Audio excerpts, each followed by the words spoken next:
Hello నమస్తే welcome to our family and welcome to అత్త కోడలు A to Z సిరీస్. ఇవాళ A to Z సిరీస్లో స్పెషల్ వచ్చేసి ఐ ఫర్ ఏంటి అనుకుంటున్నారా? ఇడ్లీ ప్రాసెస్ చూసేద్దాం పదండి. ఏంది ఇడ్లీకు ప్రాసెస్ కూడానా అనుకుంటున్నారా?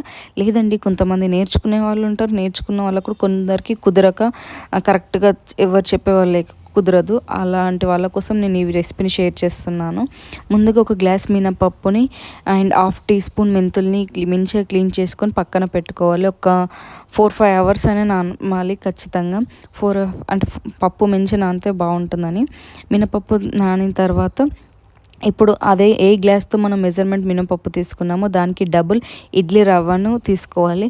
ఇడ్లీ రవ్వను కూడా కొద్దిగా క్లీన్ చేసుకొని వాటర్ అంతా తీసేయాలి.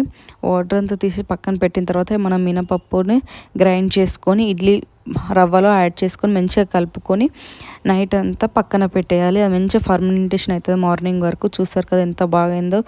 అండ్ నెక్స్ట్ దాని తర్వాత మన ఇడ్లీ ట్రేస్కి ఆయిల్ అప్లై చేసేసుకొని ఇడ్లీ వేసేసుకోవడమేనండి.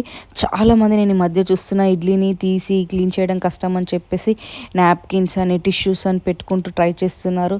కొద్దిగా ఓపిక తెచ్చుకొని చేసుకుంటే బెస్ట్ అండి. నాకైతే ఆ టిష్యూస్ వేయడం కంటే ఇలా నార్మల్గా ఆయిల్ అప్లై చేసుకొని ఇలా తీసుకోవడమే బెస్ట్ అనిపిస్తుంది. మేబీ నేను చెప్పింది మీకు నచ్చకపోవచ్చు, బట్ నా ఒపీనియన్ మీకు చెప్పాను. మీకు నచ్చకపోతే ఐఎమ్ సారీ. అండ్ నాకైతే ఇడ్లీని మాత్రం టమాటా చట్నీతో తింటే చాలా ఇష్టం. మీకు ఏ చట్నీతో ఇష్టమో కామెంట్ బాక్స్లో కామెంట్ చేయండి అండ్ సపోర్ట్ చేయండి. బాయ్.